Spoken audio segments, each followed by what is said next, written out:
Of all the Pokemon that Pokemon has made after Gen 1, it seems like they've put most of their stocks into Greninja. I mean, they constantly come out with toys for him. They came out with a new form for him at one point. He's in Smash. He won the fan poll of who's your favorite Pokemon a while ago. There's a lot about Greninja. People talk about Greninja a good amount. Greninja's a very popular Pokemon. But in the most recent generation, he doesn't even have his cool form, Ash Greninja, from the anime that they put in the games after Gen 6. In Generation 7, they put Ash Greninja in the actual games. That's awesome. Gotta love it. It's a cool new form, and it basically acts like a Mega. It adds actually a little over 100 to his stats. It makes him absurdly powerful. It's got a very unique condition.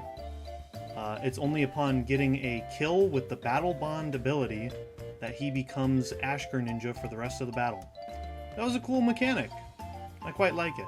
And also, by the way, I know I'm not wearing my mustard outfit, which is a little sacrilegious, I understand. I'm not wearing my iconic mustard outfit. And also, it's been a while since I uploaded, but I swear I'm going to upload a lot more often. But either way, back to Ash Greninja. It only was in one generation. After Generation 7, it disappeared. And Greninja's back, and the Battle Bond ability is even back, but they changed the ability to just give him a stat boost when he defeats a Pokemon, instead of turning into Ash Greninja. So that raises the question, would he be good? What if he was around? What if he was around right now? Because this is how he was back in Gen 7. He was really good. For a while, he was considered a top-of-the-line S-tier threat. He's fallen off a tiny bit, but he's still really good, because he just throws out very powerful Water and Dark moves with that 132 speed and 153 special attack. That's really solid, and unlike Mega Evolutions, he can still hold an item, so he can boost that with a Life Orb or Choice Specs, and he could just run Water and Dark type moves. Being Ash Greninja also changes the move Water Shuriken. Weirdly enough, I mean, it's still pretty weak. It's 60 power, but 60 power for a priority move is pretty good, and it's one of only 2 special priority moves. I'm pretty sure. I think it's only Vacuum Wave and Water Shuriken. You can double check me on that, but I don't think there's any other special priority moves. Oh, there's Thunderclap now too. We'll be talking about Thunderclap later. But yeah, how good would he be today? How good would Ash Greninja be in the modern day? The answer? Well, let's talk about it. First things first. Also, that GIF is pretty cool. I do like Ash Greninja's design. It's pretty simple, doesn't add a ton, doesn't need to add a ton. I like simple upgrades. Not everything has to be Mega T-Tar, where it looks like crap. Anyways, so the first thing I want to mention is, what would he struggle with? In the modern generation, everything that's out and allowed right now, what would Ash Greninja struggle with? Well, the first problem I'll mention is his weakness to, his susceptibility to every hazard is definitely not good. He's neutral to Stealth Rock and Spikes and Toxic Spike. He's neutral to them all. He doesn't resist any of them. He's not immune to any of them. You could put the new item Heavy Duty Boots on him, which I think would be alright, but you really want something to boost his power, because 153 special attack is good, but with no item is not really good enough to be breaking through tanky threats. Now, here are some of the modern threats that I think would give him a lot of trouble. The main reason being, he's no longer the fastest Pokemon on the block.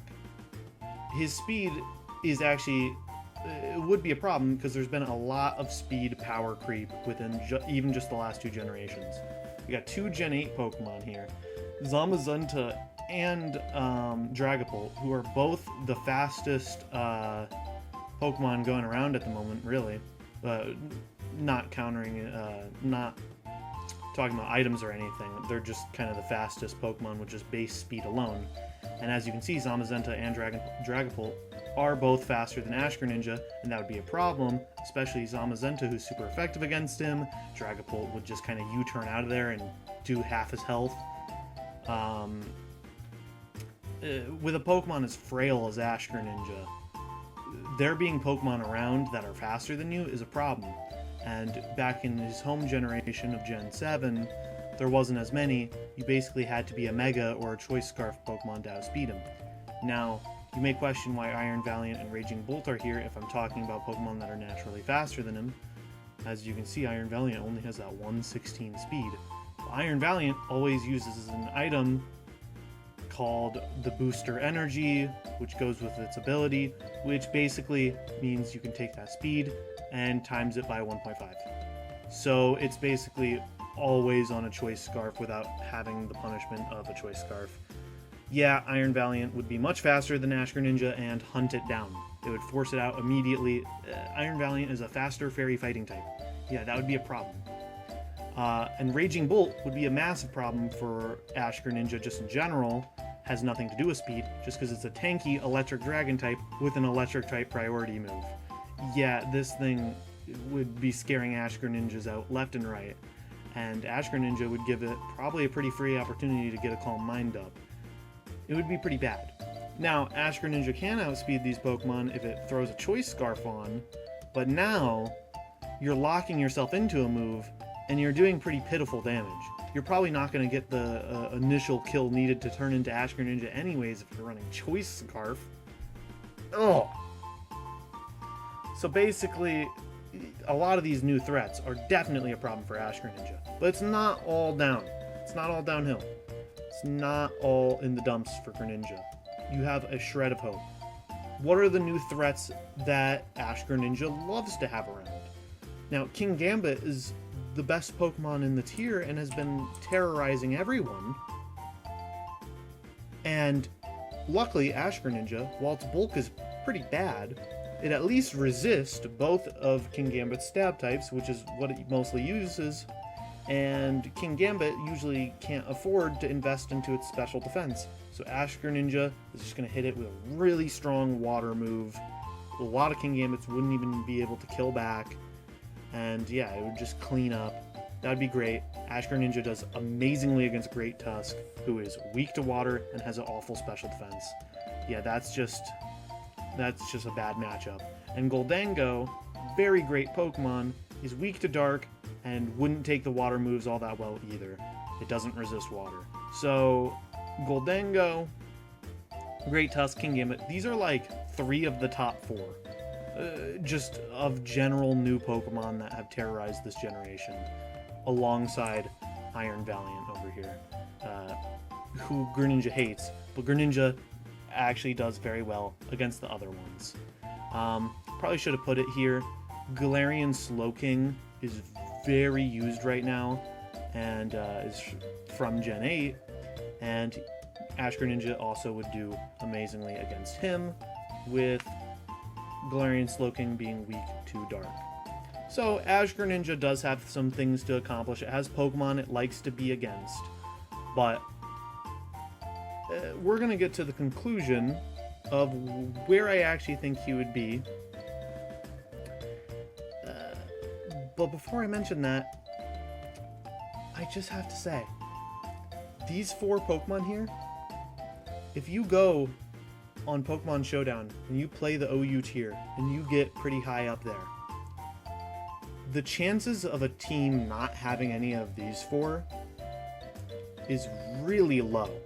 And these are all Pokemon that would make Ash Greninja have a bit of problems, in my opinion. Some more so than others. Dragapult obviously can't switch in on Ash Greninja, but I'm just kind of liking to mention the fast threats that just threaten to one-shot him immediately, so Ash Greninja can't go on the kind of sweeps and high damage thresholds he wants to get to. Well, you know what? I'm holding back a little too much. I'll just tell you the conclusion. Where do I think Ash Greninja would lie? I think it'd be pretty mid. I'm gonna be honest, if it was in Gen 9, I think it would probably manage to be in the OU tier, even though that's even kind of debatable. But it's a lot slower than it used to feel. Because being 132 speed isn't as crazy as it used to be. there are a lot of Pokemon that are very fast within the last couple generations, and they're very strong too. So his frailty would really get on him. He doesn't have much to accomplish in this generation compared to in Gen 7. And there wouldn't even be the factor of a bunch of people wanting to play with the form because it's new. So honestly, yeah, I think Ash Greninja would be pretty mid if it was brought back today. I still want it back though. It is cool. Well, anyways, you should subscribe if you like when I talk about random Pokemon. There will be more. Have a great day. Bye-bye.